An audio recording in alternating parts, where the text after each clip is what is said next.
Jonathan Morrison, longtime YouTuber in the tech scene. We're going to talk about him today on another episode of Can You Trust?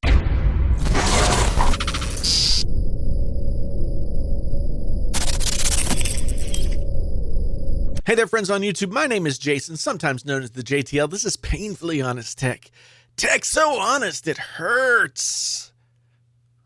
Oh, how is everybody doing today? If this is your first time here, thanks for stopping by. If you've been here before, then thanks for stopping back.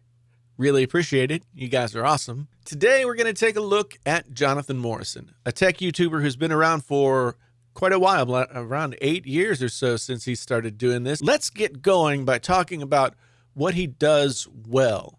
Now, as with many people that we've already discussed, he has great looking videos, and he himself is a really good presenter. He's very calm, and he's got kind of a soothing voice. And what else? Well, he used to do a lot of tech reviews and how-tos and that kind of stuff. That has kind of slacked off some over the years. His videos these days are very slick, and I can't call them anything other than what they really are: advertisements, long-form advertisements. Look at his most recent video, sponsored by LG. It's basically a showcase of LG products that he arranges on a desk and talks about the products, but doesn't really say anything all that. No, he doesn't say anything critical about them. It's an advertisement. He is trying to sell you the LG products. He does disclose that it's a sponsored video, so that's what he's supposed to do. However, is that all right? I mean, at what point does the line between advertisement and tech reviewer shift and you're no longer one but the other? And really, isn't that what something like QVC is for?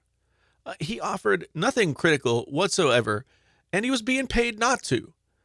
I'm surprised he didn't overlay price tags like $15.99 on the products. The most positive things I can say about these pieces of Jonathan Morrison content is he's the closest thing that the tech YouTube world has to HGTV. He has countless sponsored ads on his channel. There's My Biggest Setup, the insane $13,000 4K setup. He's even one of the infamous Dyson YouTubers who, like, just out of the blue decided, I'm going to review this vacuum because the company's offering me money. He does offer a few different kinds of content on his channel, so it's not all product placement videos.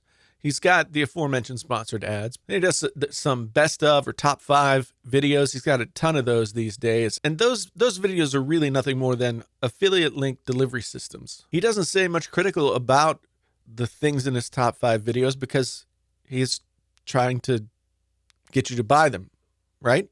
And of course, he still does cover smartphones and smartphone accessories and some computer-related stuff.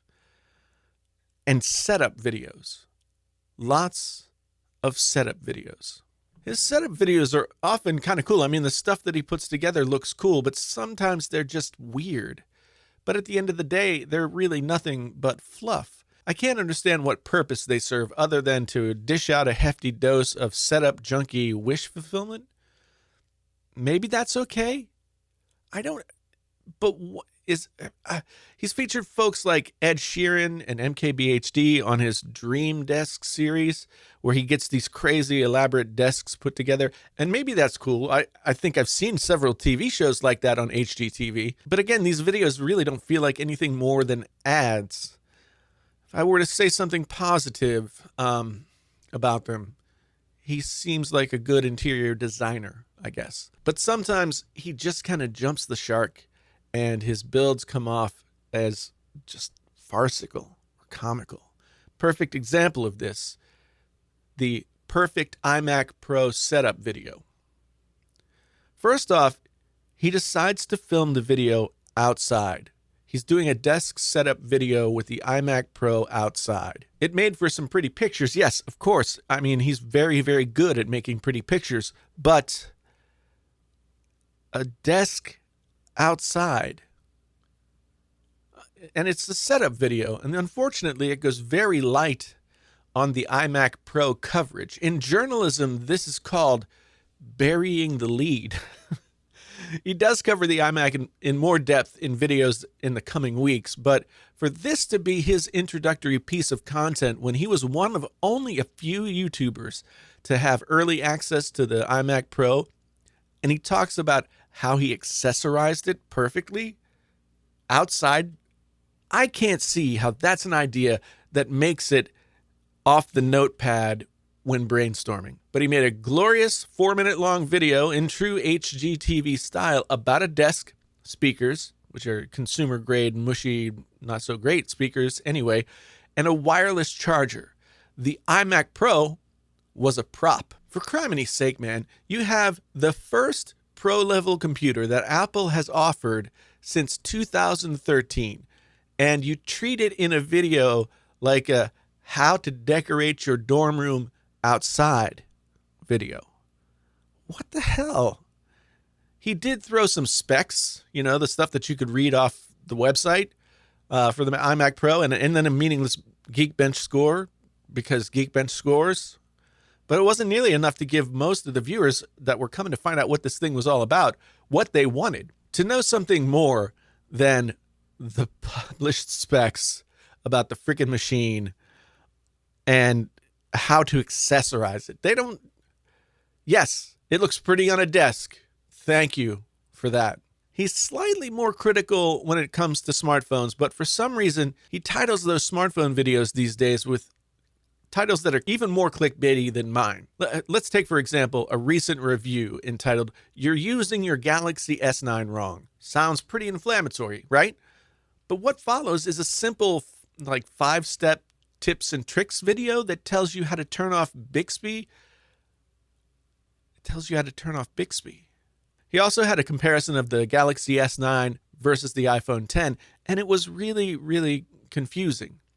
For one thing, he loves to put smartphones on the road beside moving cars and take really pretty pictures of them.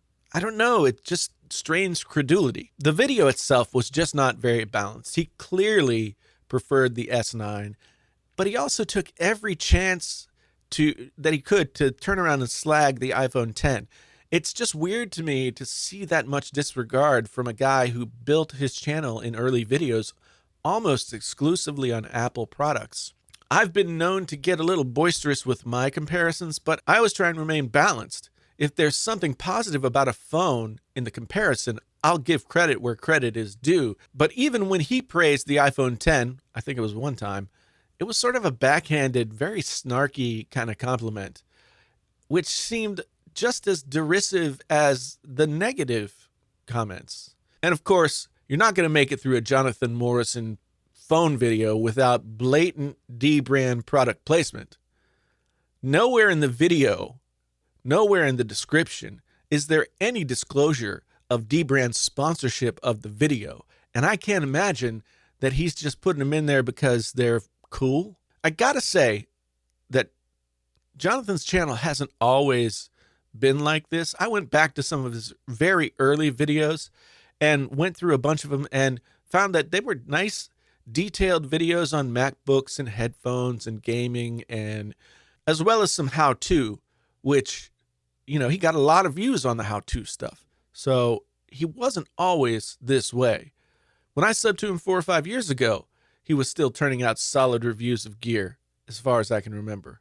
I just have no clue how we got from reviewing tech to HGTV. So can you trust Jonathan Morrison? No. Maybe at one time, but not now. Given the nature of his current content, he's really not reviewing anything. He's making ads. There's nothing in his content these days that tells me that he has his audience in mind. It's more like, he's looking for opportunities to make sponsored videos. And sponsorship is not bad, but you should not just roll over and be a shill for companies because they give you money. If you're a tech reviewer, you have to maintain some kind of credibility. Maybe he gets a pass on some of the smartphone stuff, But for every phone review where he digs into the phones and gets deep into it a little bit, there are a half dozen videos that are nothing but product porn. I can't even really call Jonathan Morrison a tech YouTuber at this point. There's not enough substance to what he does to warrant that categorization. He's a pitchman, and he seems to be okay with it. And maybe that's okay. But are you okay with it? Thank you so much for watching. That was hard to do. I really do appreciate you guys watching the video. I'm looking forward to comments down below because that should be awesome. And no, seriously, I'd love to have some comments. And I do appreciate you stopping by. If this was your first time here and you want to come back again, there's a like and a subscribe button and a bell notification button that you can hit, and they will do the things that they need to do to let you know that I'm on the scene. If you've been here before, then thank you very much. My name's Jason, sometimes known as the JTL. This is Painfully Honest Tech. Tech so honest it hurts. Until the next time, I'm out.